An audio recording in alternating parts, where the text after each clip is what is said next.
平安同你同在。對出面嚟講，你睇落好似咩都有，你出現，表現出色，笑面迎人。但係喺閂埋門之後，你打緊一場無聲但令人筋疲力竭嘅情感戰爭。你可能正凝視住一個唔確定嘅未來，不停咁睇新聞或者你嘅銀行戶口，當沉重嘅恐懼籠罩住你嘅心口。對其他人嚟講，呢個係抑鬱嘅灰色烏雲，令到每一日嘅普通任務都覺得空虛同攰到極。現代文化話我哋知，可以用分心嘅方法擺脫痛苦，或者就咁靠意志力撐過去。但人嘅意志力往往係最先失敗。當一個靈魂被徹底摧毀嘅時候，呢幅圖顯示咗焦慮喺一個可怕嘅如果循環入面點樣茁壯成長。佢將個腦困喺一個假設性嘅未來情景循環裏面，將你同當下隔離開，直到你覺得完全癱瘓喺啲可能會發生嘅事面前。當意志力唔足以打破呢個循環嗰陣，我哋一定要揾一種唔同嘅干預方式。今日我哋探討耶穌基督嘅福音點樣提供一個具體有功能嘅框架，由源頭解決呢種精神疲倦。諗下詩篇23篇嘅古老說話，我雖然行過最黑暗嘅山谷，都唔怕遭害。請留意，經文冇應承過我哋可以避開山谷，佢完全承認行過山谷係旅程中冇得避嘅一部分。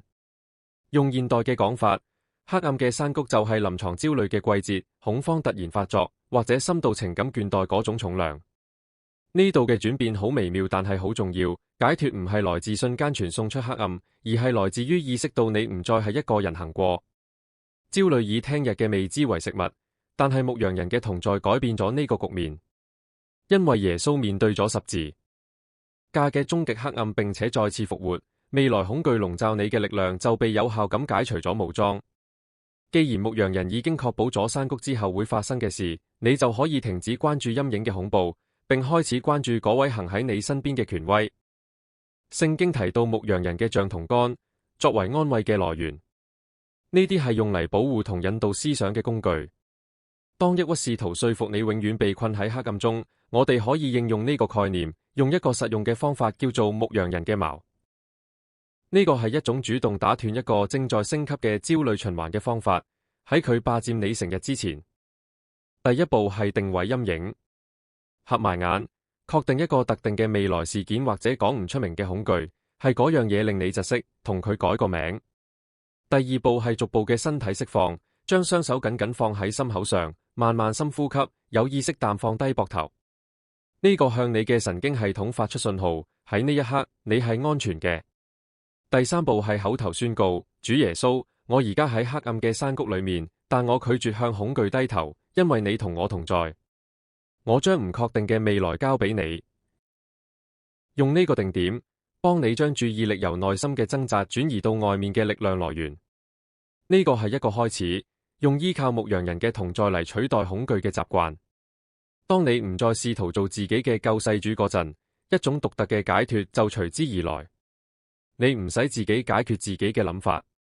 如果你已經筋疲力竭，做到自己情感嘅囚犯，做到好攰，你而家可以選擇接受牧羊人嘅帶領，就算你仲喺黑暗中。同我一齊祈禱，親愛嘅主耶穌，我今日嚟揾你係因為我個心好攰。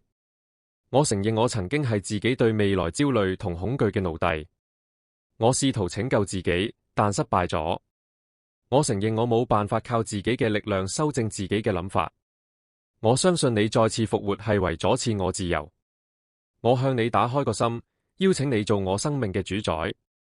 請洗走我嘅煩惱，帶走我靈魂嘅沉重，用你嘅安寧守護我嘅心靈。當我哋一齊行過呢個山谷。阿門。透過講出呢啲說話，你已經開始咗轉變嘅過程，將你未來嘅重量放喺牧羊人嘅膊頭上。呢個係邁向平安嘅第一步，而呢份平安唔係取決於你嘅環境。如果你今日邁出咗嗰一步，請喺留言度寫牧羊人同我同在，並同其他需要聽到呢啲話嘅人分享。聽日見。